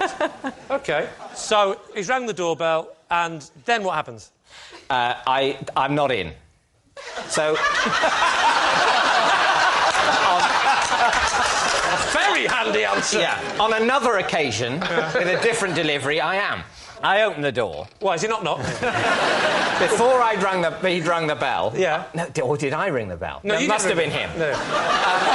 Before he'd rung the bell, I hadn't met him. So he rung the bell. Yes. Right? I answered the door. Right, and? You know, I signed for the thing. He says, you're off the telly, aren't you? I say, yes. So he says, you're on the telly? Yeah. Yeah? And I say, oh, my God, I must be hallucinating. It seems like I'm on the doorstep. And I go, I say yes, and he goes, oh, nice to meet you. Nice to meet me. Yeah. Great moment.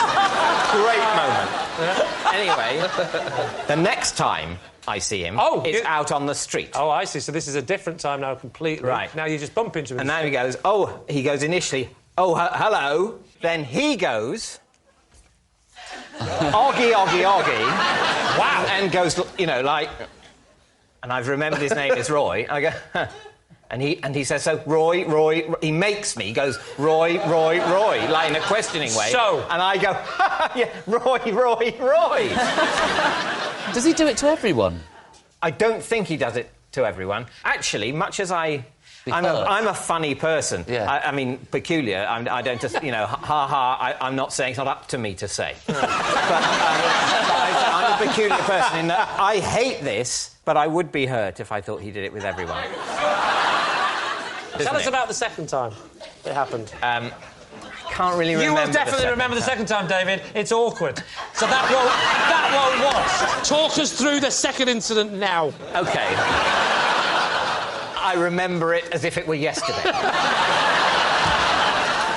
I am walking out of the front gate. Right. It's quite early in the morning. He's right at the top of the road on the corner, coming round with his trolley. Yeah. Tell you what, I'll be the postman. Oh. OK. OK?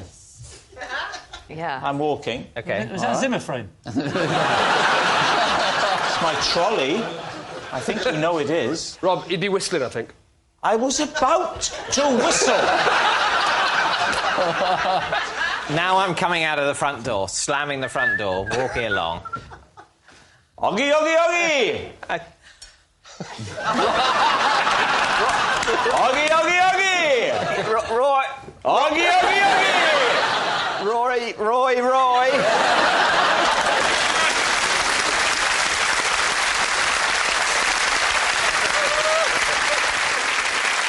So, what are you thinking?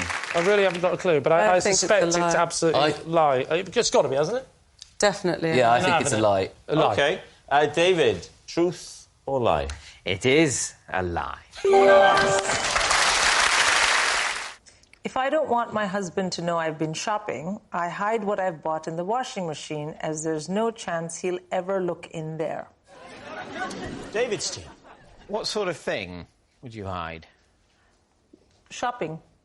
OK, that's as specific as you need to be. I think we're ready to make a guess.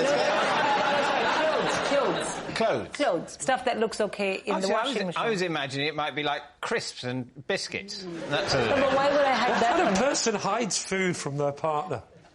David, what sort of person does that? Victoria might find out I bought the Maltesers. Yes. Put them in the washing machine. I'll just put this Toblerone behind the television. Well, firstly, I hate Toblerone. Thank God you said Toblerone and not my wife. And secondly, the whole idea of hiding shopping around the house did not come from me. It came either from Sindhu or from a card that she has been forced to read out under a contract. And that's what we're trying to find out. I don't hide food. Never before has a man sounded so much like he hides food. I don't hide food! I do not hide food! I've never hidden food. How loudly do I have to say that I don't hide food to make you believe that I don't hide food? I've got things under control, and I'm not weird about them. Wow. And how much do you go shopping on average per week, would you say? Ooh, depends on the year. Depends... On the year? What do you mean? 1987 was a bad year. I was out every day. Every time I had a kid, that year I would just shop like crazy because I wanted to, A, be away from the kid, and B, you know, things happen in your mind. You think if I maybe have this dress or that pair of jeans, I'll not feel like I'm humongous, which you are after you've had a baby, you know what I mean? Can I just check, have you seen the show before? Yes. It is not the Jeremy Kyle show. No. So when was the last time you put your shopping in the washing machine? So I would say August 2019 would probably have been the last time, because after that I was away. Do you remember what you hid in the washing machine then? Yes, I do. One of the kids. You don't have to tell them. They just say, do you remember when? Just say, yeah. Oh, yes, I remember. Yeah. But what was it? Now you have to tell them.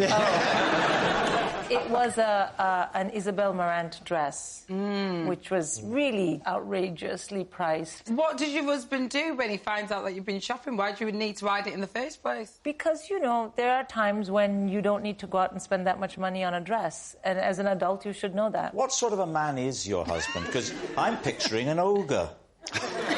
No, but I mean, this was a bit excessive, really. But how would he express his displeasure? Rob, keep it light. What are you thinking? AJ, first of all, what do you think? I think it's a fantastic hiding space. Therefore, I think she's telling the truth. All right. I live by myself, and I still hide clothes for myself. You hide clothes from yourself? Yeah. How do you hide them from you? Because, I mean, in a sense, I hide clothes from myself in that I put them in a wardrobe. Because of the guilt of spending so much money on them, you mean? Yeah, because it is like, oh my gosh, like, yes, you right? can't justify that expenditure Thank you. to anybody, not even to yourself. All right. I'm like that with heroin. All right, it's time to take a guess. David, what are you going to say? Maybe she's lying, actually, because actually... It's definitely a possibility. You just put it in your wardrobe, wouldn't you? I think you just put it in a place... You just put it in your wardrobe. Yeah. He wouldn't be looking I think at it's a lie. wardrobe. You think it's a lie? Lie. It's a lie. I definitely think it's a lie. Yeah. They're saying it's a lie. Sindhu, truth or lie? It's a lie. Yeah! Our next round is called This Is My, where we bring on a mystery guest who has a close connection to one of our panellists. This week, each of Lee's team will claim it's them that has the genuine connection to the guest, and it's up to David's team to spot who's telling the truth. So please welcome this week's special guest, Matt.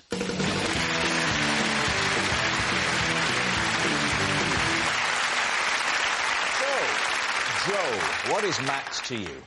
This is Matt. After I made his life hell on the Strictly tour, he took revenge by gelling my hair with Marmite. Steph, how do you know Matt? This is Matt. Together, we once threw some knickers at Jennifer Saunders. Lee, what is your relationship with Matt? This is Matt, and when he broke both his arms, I used to pop round his house and scratch his itches with a knitting needle. So there we have it. David's team, where do you start? OK, Joe, what was Matt's role on the Strictly tour? Strictly tour is where the people who've been on the show go around the country and you have competitions. Yes, it's like a little mini competition within itself, and he was one of the hair and makeup guys. So they'd arrived before we did and set everything up on the makeup table. Yeah. So I would get there before he did, hide underneath and wait for ages. He'd come along, set stuff up, and I'd grab him by the ankles and film it. Obviously. Oh, and film it. Film it. Yeah, there we go. Yeah. I do it quite a lot. Behind curtains, behind, like, stages, everything. I just try and get a montage of making Matt jump. Oh, so started off with ankles under the table and then it escalated into full assault. Massive. So he had enough towards the end, and we did this one number where I had to have a mohawk for our dance, and then on the last show, he got an empty wax pot and put a whole tub of Marmite in there and used that on my mohawk. You could smell it? No. So I couldn't at the time because there's so many other different products and stuff around. And did half the audience absolutely love it?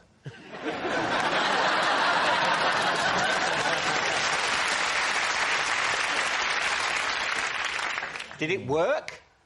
It held it, yeah. Because I didn't notice until we got out there, and then we could both smell it because we'd left the backstage bit. Oh, it's horrible. Imagine picking up your partner and getting that yeasty smell.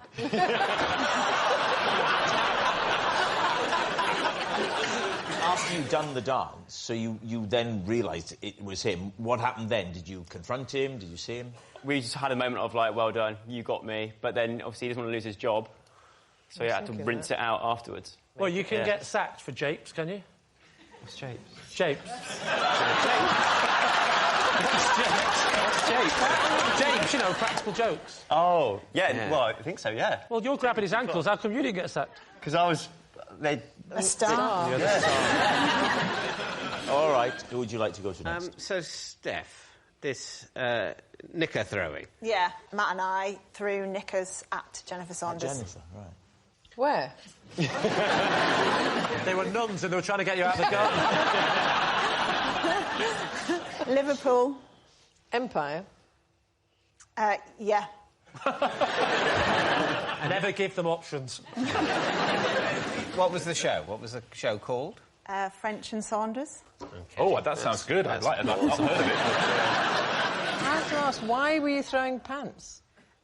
Because Matt and I are big fans of French and Saunders, and we thought that would be a creative way to get your attention and tell you that we think you're brilliant. Did it get your attention? No, I don't remember that at all. But the windmill got your attention. Pardon? The windmill. What windmill? What's that? So we decided, as a backup, we'd also make windmills with your face on. So we made one of Don French and one of you. Can I just check, is this going to end in a restraining order? What sort of windmills? You know those things you put in your garden or you get on the beach or whatever? So not a windmill? No, not one of those like little things. A whole windmill or something. I think we understood that it wouldn't grind grain. Into the show, we threw the knickers, and then when we realised that hadn't worked, then we went backstage and waited for you. That's the stage door. When you say worked, what were you expecting to happen? Just like to, I don't know, just to... Be invited backstage. Who threw those knickers? Would you like to go out for a drink? Yeah, but I was a teenager, and, you know, there wasn't social media and things back then, so we couldn't tweet you and say anything, or... This is what it was like before the internet. When before vlogging or Twitter, you had to write a message on a windmill and throw it at people. Life was so simple. That's what Grindr used to do. We weren't trying to chat them up, we were just trying to show our, you know, appreciation. So the windmills had their faces on, and the idea with the windmills is that you'd hand them over. Yeah, and just go, we love you. Here's a windmill with your face on it. The international language of love. Charming. Yeah, that is charming. Here's a windmill, not here's a windmill, now can I have a selfie? I think that's better, quite it's nice. better than the It is quite nice, Jennifer, but if it's true, the sad ending to this, so all this effort she made and you have no recollection of it whatsoever. How do you know Matt? We grew up together. How would he say the word poor? Actually, he's turned a bit posh now, so... OK. So he wouldn't say it at all? Yeah.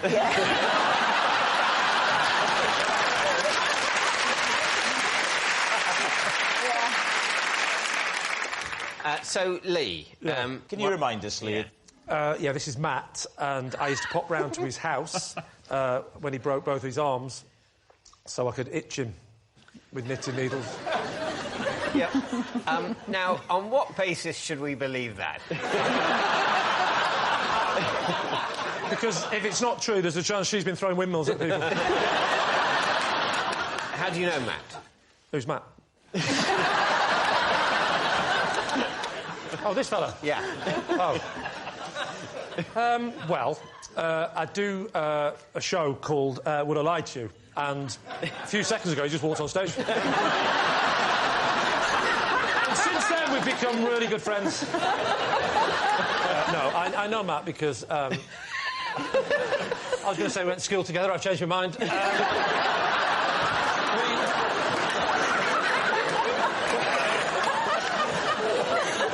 I used to take him to school. I'd drop him off because he's my son. That'll do. He's my son. I know Matt. I don't actually know Matt very well. I play five-a-side football with the local dads, and he plays sometimes. He's one of the sons of one of the fathers. And so I know him a little bit, just to say hello to. I say, hello, Matt. And he never waves, but we know why I know. And I felt a bit responsible, if I'm going to be honest, about the breaking of the arms. And so I felt the least I could do is pop round and see how he is. And so... Why did you feel responsible? Well, I broke his arms. And I think that was it. How did you break them? I was reversing in my car. And he was up a ladder. And he was putting me off, so I thought, I'll have him.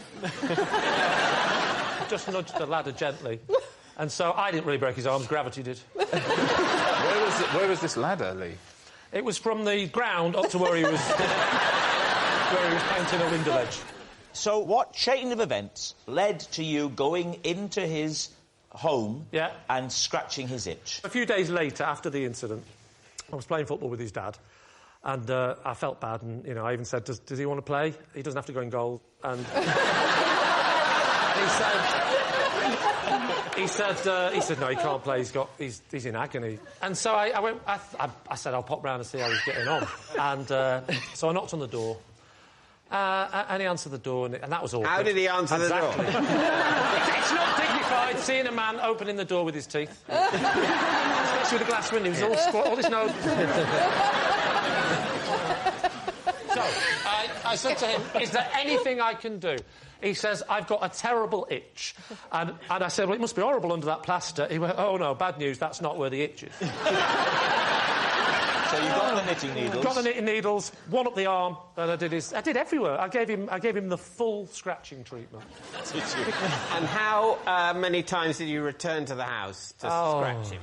How many times? I would say in total 12. It wasn't just to, obviously, you know... On 12 occasions, you returned to the house? a few times, because he couldn't go to the toilet either.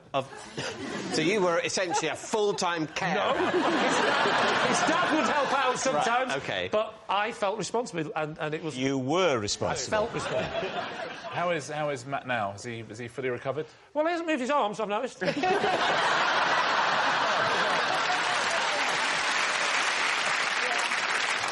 All right, we need an answer. So, David's team, is Matt Joe's pranking pal, Steph's lingerie launcher, or Lee's plastered patient? I think it's Lee. I was there, and even I don't believe it. Let's put Lee aside for now. Oh, wouldn't that be lovely? I don't think Marmite would hold. I think it's sloppier than that. You would smell it straight away as well, wouldn't you? And it is a risky thing for someone to do to a star, isn't it? I think it's Steph. You think it's Steph? It'd be great to go for Steph, because if it's true, it's lovely. It'd be great, and if it's false, it's brilliant that you think it's her. Yes. So you're going to go for Steph? We think it's Steph, yeah. All right. Yeah. Okay. Matt, would you please reveal your true identity? I'm Matt, and together, Steph and I, through knickers,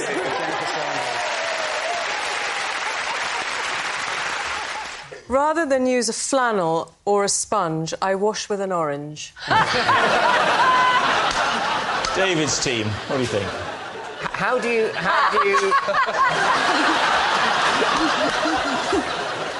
use the orange? Well, I mean, you know, citrus fruits are...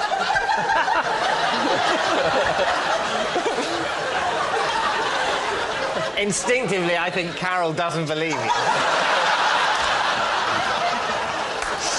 I don't know, she's Look, I mean, citrus fruits are known to be very good for your skin. So if you cut an orange in half and you use it on your face, the citrus goes into your pores. You use both halves like that? Absolutely. Saves time, that, doesn't it? Yeah. Then you wash it off with water, just with your hands, and then the best bit is to then take the other side of the orange and buff your skin. Oh. I'll tell you what, this is a northern man's nightmare, washing and fruit. I mean, I'm 73, and honestly, it's fantastic, and you smell so fabulous. Can I come over and have a smell? Oh, the old Welsh chat-up line. I should be able to smell it, yeah? I should be able to smell...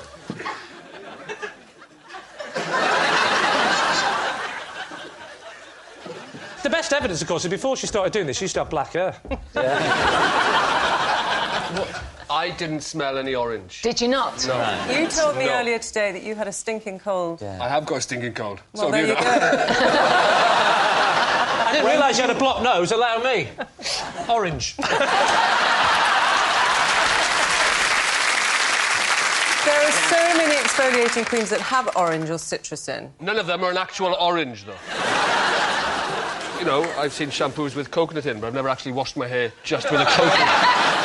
That would be exfoliating, though, wouldn't it? The outside of a coconut. You could no question. You could absolutely draw blood with that. My question here, what you're going to get then is orange juice on your face. But I would say if I dirtied my face with orange juice, I would need something like soap in order to wash the orange juice properly off. Otherwise, I'd be going out into the world, essentially, with a soft drink on my face. OK. Does this ring any bells with you, Carol? No, I know, obviously, there are things where you know, that things are scented with citrus oils and all of that kind of thing. Never heard of oranges. Carol, cut to the chase. A wet orange peel is no exfoliate. No. It's I not. would live and die by that statement. Yeah. You know, what it does is it gets all the... No, it doesn't. It does. So we think it's a lie? Yeah. I don't think, absolutely. OK, you're going to say lie. Kelly Hoppen, were you telling the truth then? Or were you telling a lie? It is a lie. Whenever I'm in a situation where I don't know what to do, I ask myself the question, what would Cliff Richard do? Lee's team. Right, give me an example. Say you don't know if you're going to go on a skiing holiday or a summer holiday. What would you do in that situation? Well, I say to myself, what would Cliff do? Why Cliff Richard as well? I just think because he's someone that lives his life in a way that I believe we should all aspire to.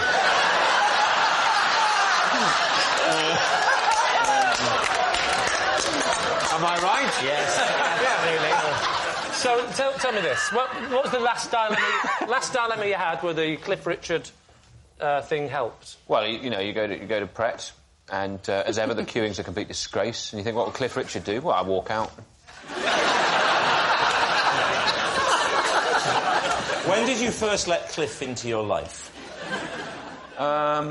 In a way, I feel more like I've been let into his.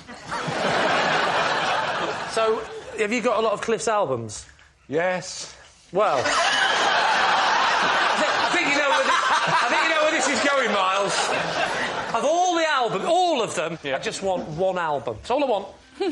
Greatest Hits Volume 2.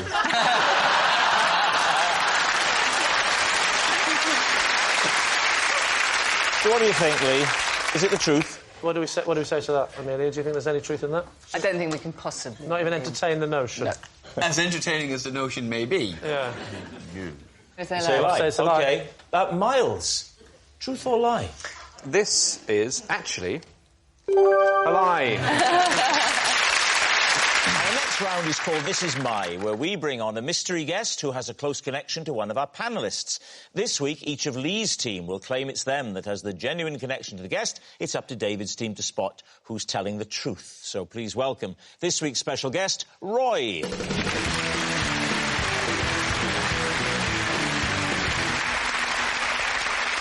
So, Liz, what is Roy to you? This is Roy. Roy used to play the lottery every week till I convinced him not to, and that week his numbers came up. Annika, how do you know Roy? This is Roy. I like to paint him naked in my kitchen.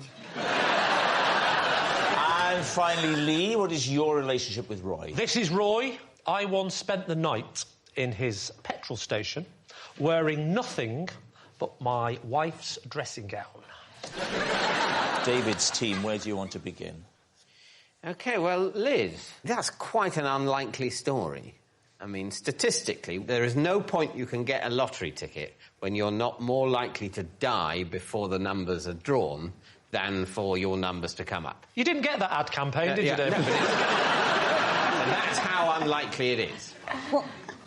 So his numbers came up the next week. But what you've just said is essentially what I said to him. Yeah. I don't play the lottery. And so Roy works with me. Yeah. Works on Silent Witness. Mm-hmm. And... in what capacity? In the art department. OK. So we'd talk. I was like, why are you doing it? Why are you doing it? You never know. Never know. And then he approached his 40th, and I was like, break a habit. So Roy's 40? Yeah. At least 40? He looks young.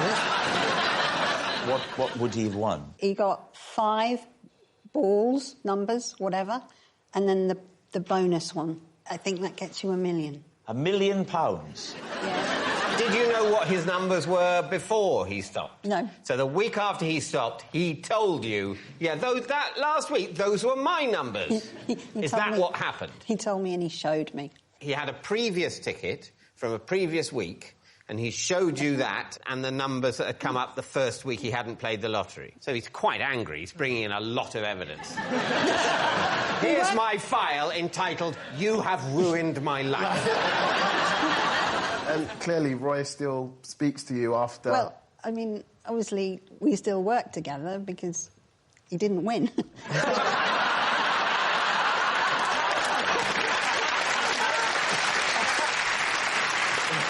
Right, David, who would you like to question next? OK, Annika, you like to paint him naked? Yeah.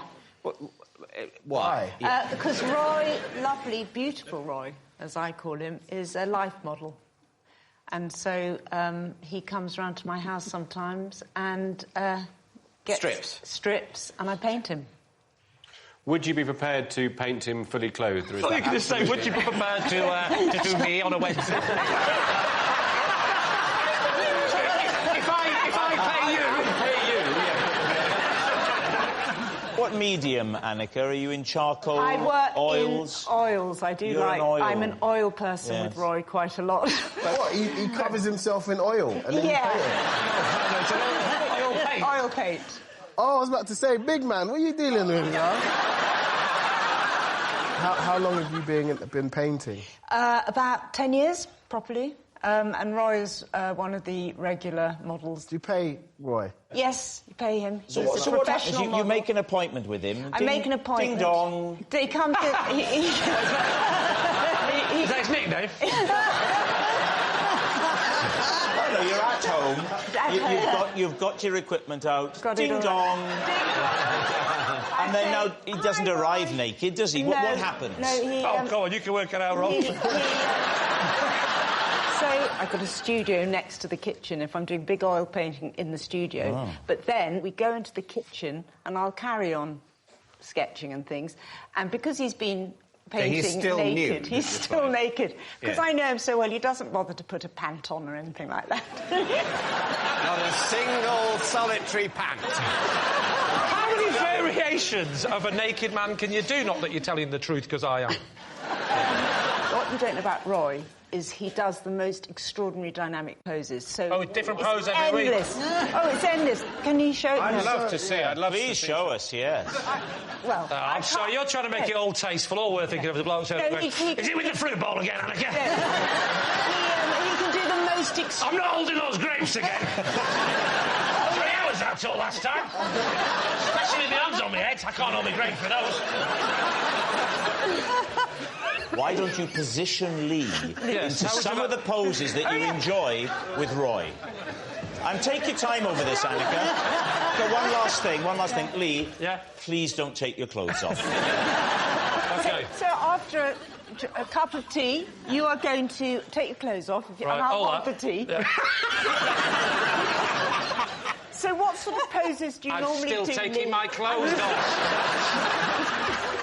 I've got the pants on. I'm leaving them on for a second. Yeah. No, I'm doing this one. This is it. Okay. I've got the t-shirt off yet. I'll just mix my paint. Right, now I'm down to my pants. Lovely. Yeah. So, are you going to... Could you... Well, look the other way. Pants? Look away? Yeah. Why do you want to look away? Because I'm not working yet. It's when I say go. Okay. I can't do it if you're going to look at me. Can you look the other way? Roy, get round here as quick as you can. Annika, you haven't put the heater on.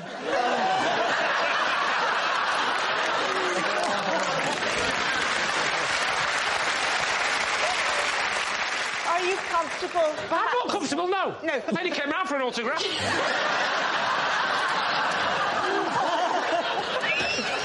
Should we see what sort of position? Hang on, let me see the cash first. You have to count it.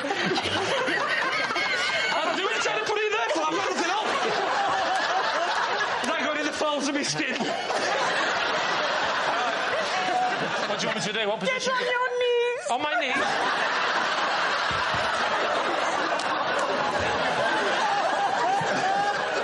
This is looking like a hostage situation. Now what do I do? Yeah? Do you want to preps? Yeah. Oh! Oh! Yeah.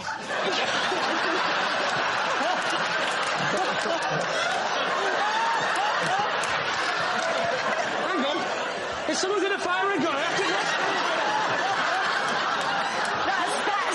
That's the sort of thing. Position that Roy well, does. thank you, Lee. Put your clothes back on.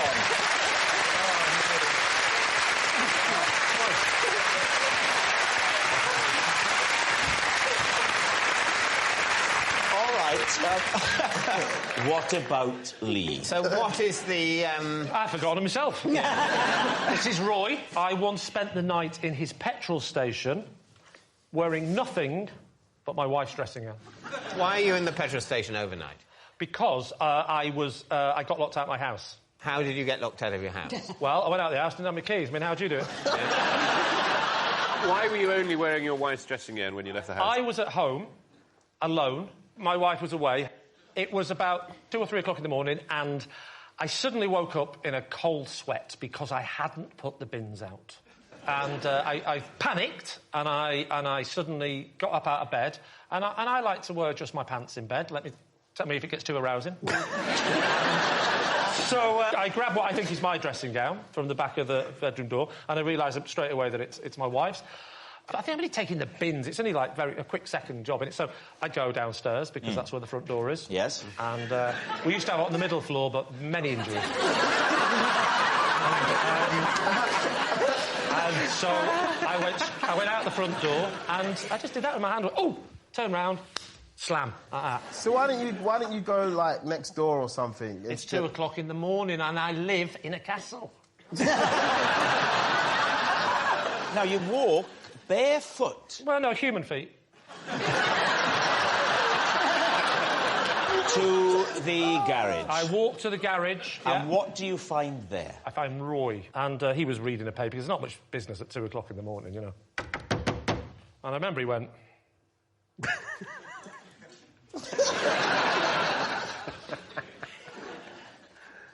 Very hairy feet, sir. I said, I've locked myself out. Is there any chance I could borrow your phone? So I could phone my wife. Where was she? She was at a relative's house. In a safe house.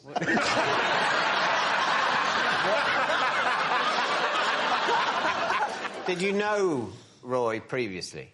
Well, I'd been in the petrol station a few times, but he won't recognise it because I was always wearing a balaclava. Anyway, I borrow his phone. Yeah. I dial straight to answering machine. So what and the answering machine just said, "Hi, not here at the moment. If this is Lee, I still don't want to see you." So I said to Roy, "God, now what?"